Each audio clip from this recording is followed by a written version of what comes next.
Hello, everybody, and welcome back to Optimal Living Advice, episode 269. I'm your host, Greg Audino. Great to have you all here again, as we are now 2 episodes removed from our hiatus and feeling very good about it.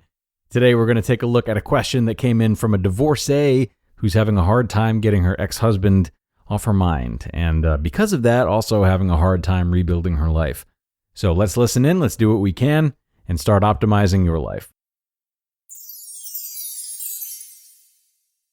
After 47 years of marriage, my husband wanted a divorce.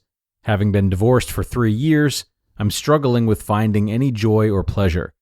I feel emotionally dull, yet easily agitated. He wants to be friends, and that irritates me to no end. That seems so selfish and insensitive. See? Here I go again down that rabbit hole of anger and blame.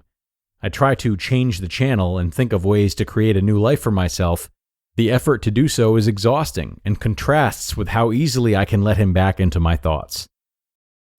All right, thank you, Asker, for sending this in. So, based on how you've presented your question, it's feeling to me like there's some self-judgment over having these thoughts, and that more of your energy is going towards being upset with yourself than being upset with the situation, to the point that you don't seem to think it's possible or maybe genuine to resume your life until you're free of this pain. And with that being said, my first and probably my overarching question is, why do you suppose you are demanding a full removal of him from your thoughts? Maybe that need to compartmentalize is desirable because it seems like it'll be pain-free. Maybe it feels abnormal to not be emotionally isolated from him after having been physically isolated from him. Maybe something else.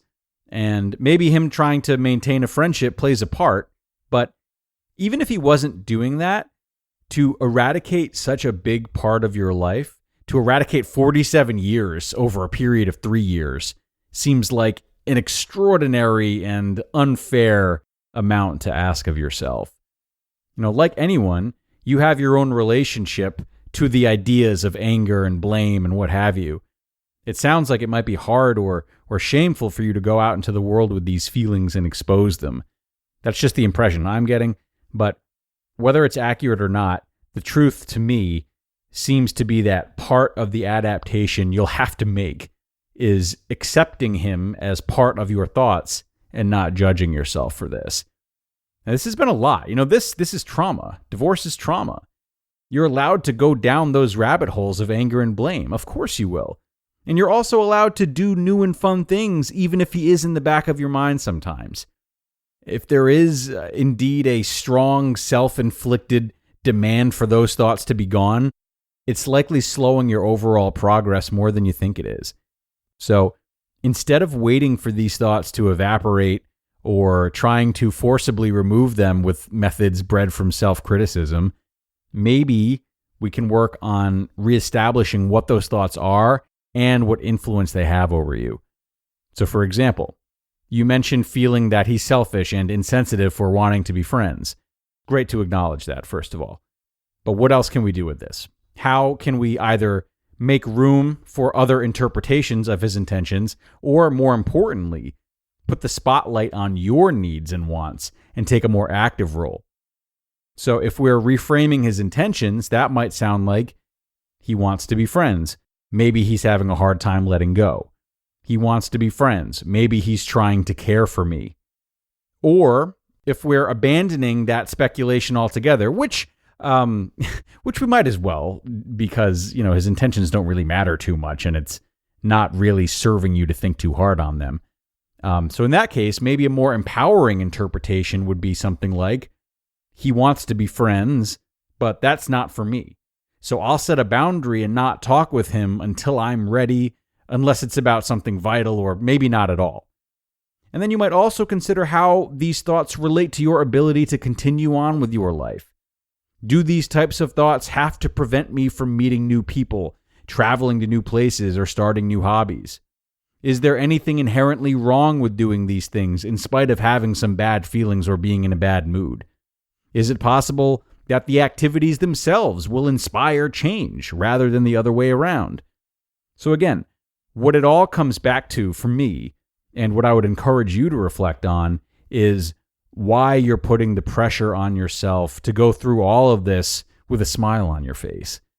Maybe this type of negativity feels out of character for you, but if your character was so immovably strong that it weren't to be compromised in the face of something so painful, I'm not sure you would have ever really loved it all.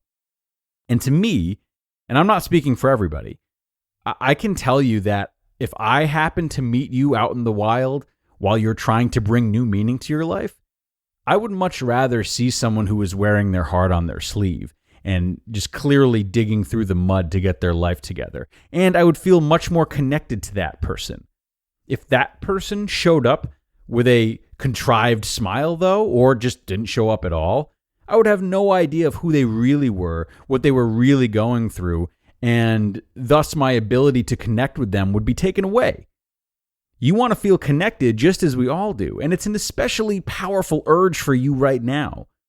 Usually, bringing some of the mess of yourself to the table, just like you did by submitting this question, is exactly what starts real conversations and real connections. All right. Thank you again to the asker for being vulnerable and opening up today.